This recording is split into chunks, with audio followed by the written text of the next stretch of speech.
Happy New Year! It's 2020, that means it's a whole new year for movies and shows for me to talk about into this camera and hopefully for you to watch, and we can all have a good time and talk about it, or if not, whatever, I guess I'm just doing this to kill time. Also, I'm going to be talking about a series, so this video has some light spoilers in it, so, you know, if you haven't seen it, maybe go and watch it first and then come back and finish watching the video, or if you don't care, then, I don't know, you've been warned it. You have been warned. The Witcher!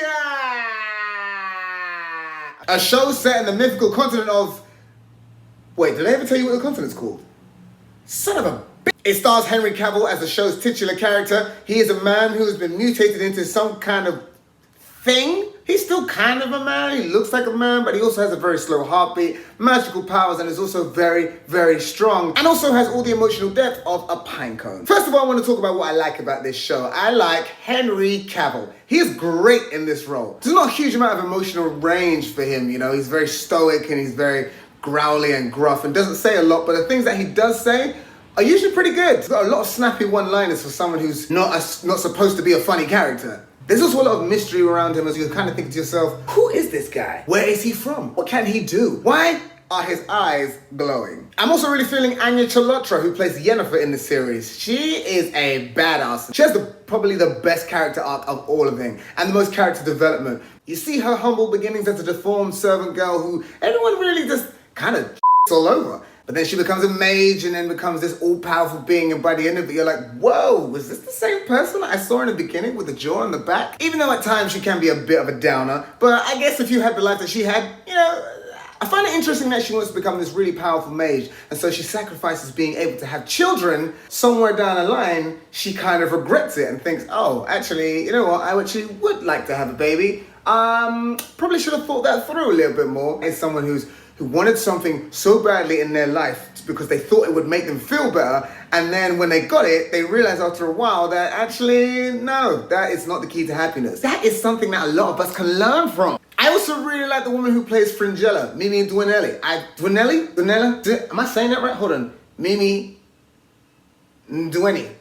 Yeah, hard name to say. Great character though. She has some really interesting character development as well, because she starts off with Yennefer in school, and while Yennefer is supposed to be taken off to this kingdom and become their mage, she actually takes her place and then becomes this evil, powerful, crazy mage, and at the end she is just everybody up, and everyone's like, oh my god, oh no, Fringilla's coming, oh Fringilla, no. Another thing I really like about this show is that the set and costume design looks really, really good. It's visually very pleasing to watch this show. And it has to be really because the story is not great. And when I say not great, I don't mean it's like a bad story. I just mean it's just written in a really confusing way. I guess we're getting into the bad stuff now. Like the timeline, for instance, my goodness, like you just don't know where you are in the story. So there's multiple timelines that take place and are all going at the same time in the show. So you're watching the same show, and then there's a timeline that's happening 10 years in the future, and there's one that's happening 10 years in the past. And for the first like 2 episodes, you don't even realize that's happening until like episode 3, where everyone who died in the first episode is magically alive for some reason.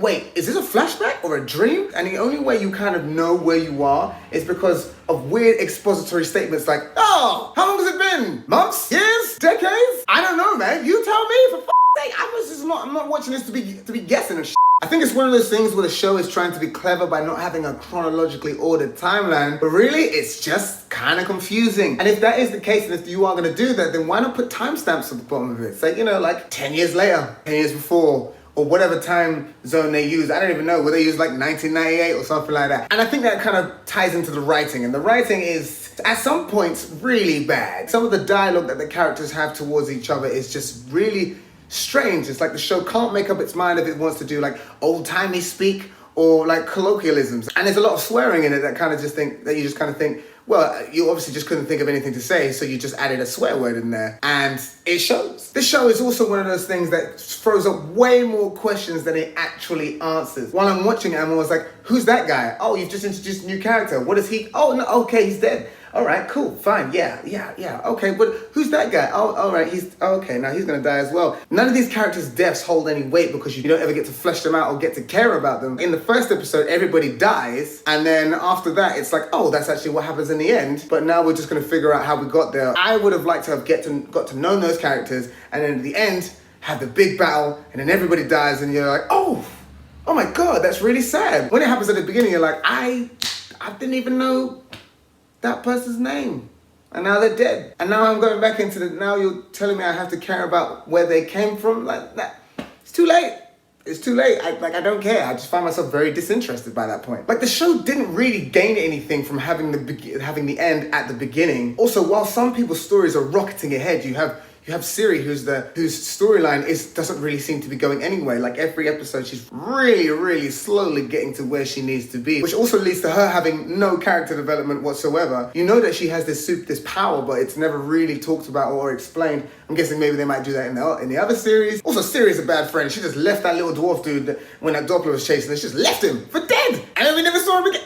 Just left him. Bad friend. Also, I really hate Jaskier. He's an awful character, and he just jars me to my soul. I know that he's kind of supposed to be annoying in a like C-3PO way, but he's just the worst character ever. And I don't really understand why the Witcher hangs out with him. What I will say though is that he does have some bangers. Some of those tunes that he makes, they are catchy as. A lot of the relationships just come out of nowhere as well. It's like, oh, Witcher and Yennefer are now together. Oh, okay, cool. Oh, Yennefer and that mage from the beginning, they're together now. Like, oh, okay, cool. Because we've jumped 15 years and you didn't see what happened in those 15 years, so just accept it. I feel like this show could have really benefited from just being a little bit longer. I feel like they've crammed a lot into season 1, and now you're kind of left at the end of it scratching your head. Also, there's one episode that's about dragons, and Jaskier, who at this point but has been friends with the Witcher for a long time, and he's been on journeys with him, and then he says something like, dragons? Huh, they're just an urban myth. They definitely don't exist. What do you mean, man? What do you mean? What in this series has led you to believe that nothing doesn't exist? What do you mean? Like, what do you mean? What do you mean? What do you mean? The thing about this show, right, is that the crazy thing about this show is that it has so many issues, so many problems, plot holes, writing, pacing, timelines, character development. So much stuff is wrong with it, but it is just so hard to stop watching. They are really good at giving you the cliffhangers at the end of the episodes that make you go, oh, I want to find out what's happening in the next episode. And so for that, I can't hate it. I'm still gonna watch season 2. You know, I don't. Anyway, that's what I thought about the show. It's not the worst show you'll ever watch, but it's also not the best. But it is quite addictive, and I don't understand why, and I know a lot of people have watched it. If you agree with me, let me know down in the comment section. If you don't, also let me know. Like, I'll be happy to hash it out with people on this. Are you feeling confused as to why you don't like it? I want you to let me know, please. Thank you so much for watching the video. My name is Miles Otway, and I will be back soon.